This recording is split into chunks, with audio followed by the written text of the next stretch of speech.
Welcome to the Activated Story Theater's 107th podcast.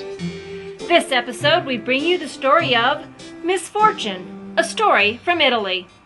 Hi, I'm Dennis. And I'm Kimberly. And together we are the Activated Actors! We are coming to you from Reno, Nevada, where we are getting together our new production, and also we're going to be premiering it in just a few days. Yes, the world premiere will happen at Incline Village, which is one of the Washoe County libraries. We'll be doing 9 of the libraries this summer, kicking off their summer reading program on May 21st, and then doing 9 libraries in the Washoe County. And then our next show is in Kansas. Yes. Reno, we have a long history with Reno. In fact, we performed here during our very first year in business, 1988. We just drove over the little hill from San Francisco, the hill that the Donner Party got trapped on.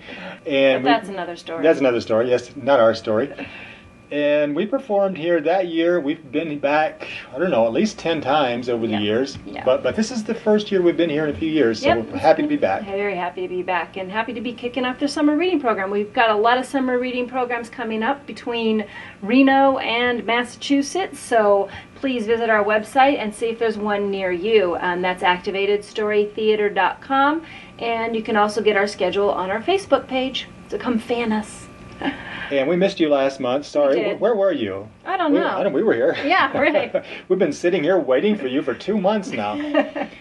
But since we last talked to you, we have traveled across the country.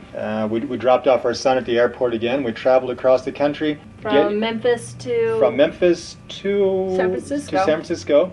We spent some time in the Bay Area, back in our roots. Doing shows. We did some shows for Library Week in Sacramento for the libraries there. And then a bunch of the libraries and schools in San Francisco Bay Area as well. And then we head up the hill, and every May we put together a new show. And this year we've got 4 new stories coming out. 3 that we have done in the past that were being revamped. And one is Orpheus. Orpheus is the Greek legend about the musician who had miraculous power with his lyre. A lyre was a stringed instrument like a harp. It doesn't mean that he was a liar. We also have the Egyptian Cinderella. The Egyptian Cinderella, which comes from Egypt. And may be true. And it's about a sort of Cinderella story from Egypt. That's why they call it the Egyptian Cinderella. And it may be the original Cinderella story, too, which is kind of exciting. It is the oldest Cinderella story that anyone knows about. Right. There is also the story of The Hat Seller and the Monkey, which is a brand new one for us. We're having a lot of fun putting that together. This is a story I've been wanting to do for a long time. I've seen a lot of fun possibilities with this one, and it is going to be fun. Yes. And that one's going to be done entirely in pantomime. Yeah. And we have one other story we're putting together, and that is... The Fourth Question. It's a story from China, and it has a dragon in it. So we hope we get to see you this summer at one of the shows. But right now, we have a story for you. It is called Misfortune, and it's from Italy. There once was a king... Greetings, my loyal royal subjects. ...who lost his throne. Maybe I left it at my summer place. No, I mean, someone took it away from him. An enemy invader. So the king and his wife and children moved away, and they were very poor. The wife met a beggar woman. How do you do? Not very well. That's why I'm begging. Who told her, the wife, that she, the beggar woman, had heard about her, the wife's, misfortunes. I, the beggar woman, have heard about your misfortunes, and it's because of your daughter. Oh, don't be ridiculous. Which one? I don't know. There are limits to how much I know about other people's business, but I know the signs of a very unlucky family. How do you think they got to be a beggar woman? So, you had an unlucky daughter? No, I was one. Oh, gee, I have 6 daughters. How will I know which one is bringing bad luck? Well, this won't work in every family, mind you. But the little voices tell me that in your case, the daughter who sleeps with her arms crossed is the one who is bringing you misfortune. So when the daughters were all asleep, their mother stole into their bedroom to look at their arms. No, not you. Not you. Nope, nope, negative. Oh no, it's my youngest. Oh. Mother, why are you crying? You woke me up. Oh, I'm crying because you have brought misfortune upon our family. Me? How? I don't know. You just have. The wife was so upset and so convinced that the youngest daughter had brought misfortune to the family that the daughter decided to leave to make her happy, or at least not so sad. But her misfortune followed her in the shape of a hag, who did everything she could to make the girl's life miserable. Soon the girl came to a weaver's shop. Excuse me, Mr. Weaver, but I need a job. Could you use another worker? Well, I suppose so. What's your name? My name is... Misfortune. Very well, Misfortune. Get to work weaving rugs. But that's not my name. And then why'd you say so? Oh, that wasn't me. Well, whatever. Just get to work, Misfortune.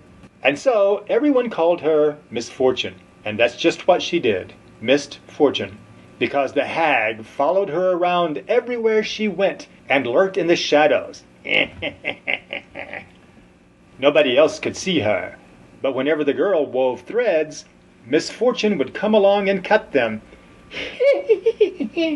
Anything you can do, I can undo better. Until the weaver had had enough. All right, young lady, I've had enough. You're ruining rugs faster than everyone else can weave them. I hired you to work, not to cut a rug. Out you go. But... Go on. So again, she went on her way. And this time, she got a job at a dairy.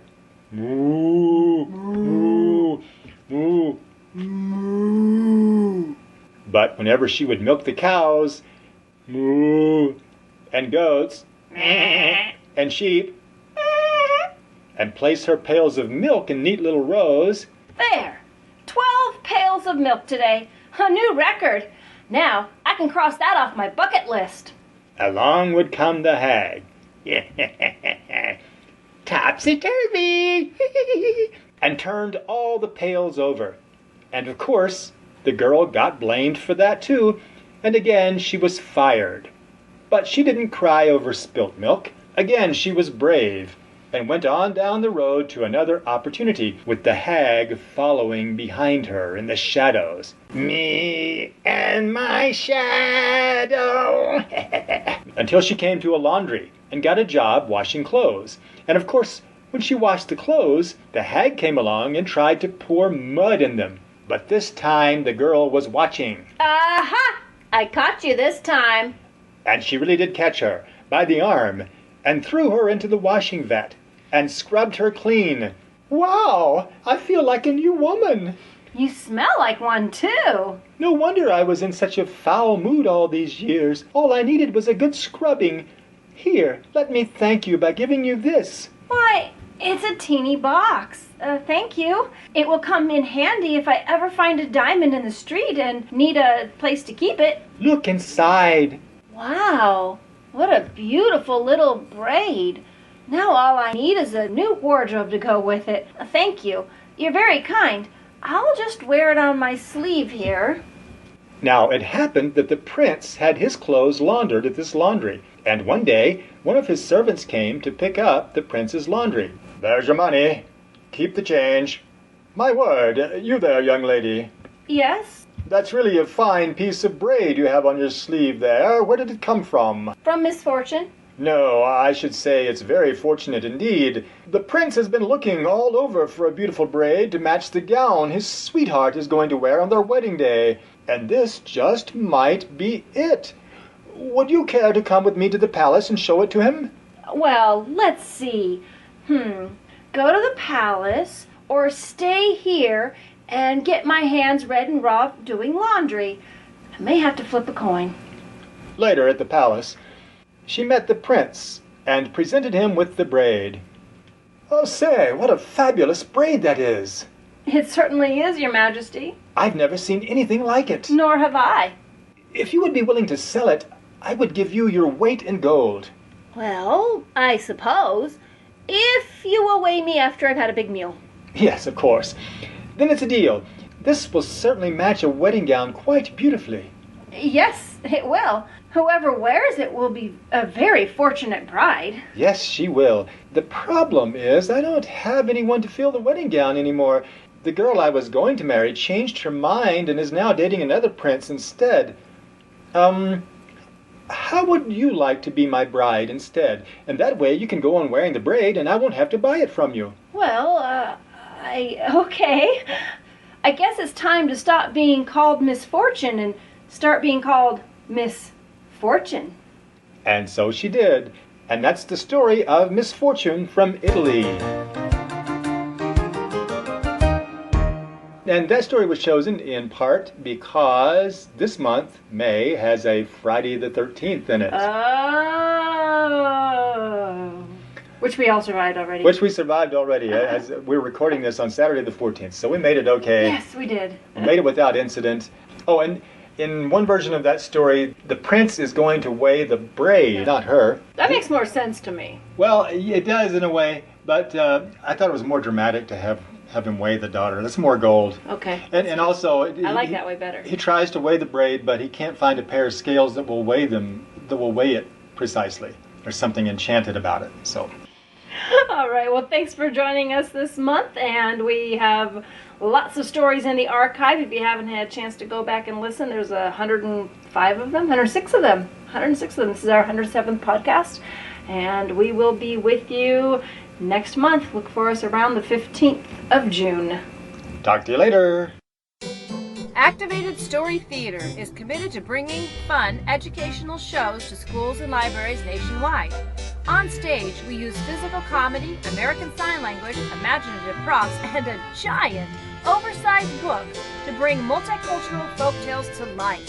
For booking information, check out our website, activatedstorytheater.com, where you can also find out when the activated actors will be performing near you. Read a story or order one of our audio CDs.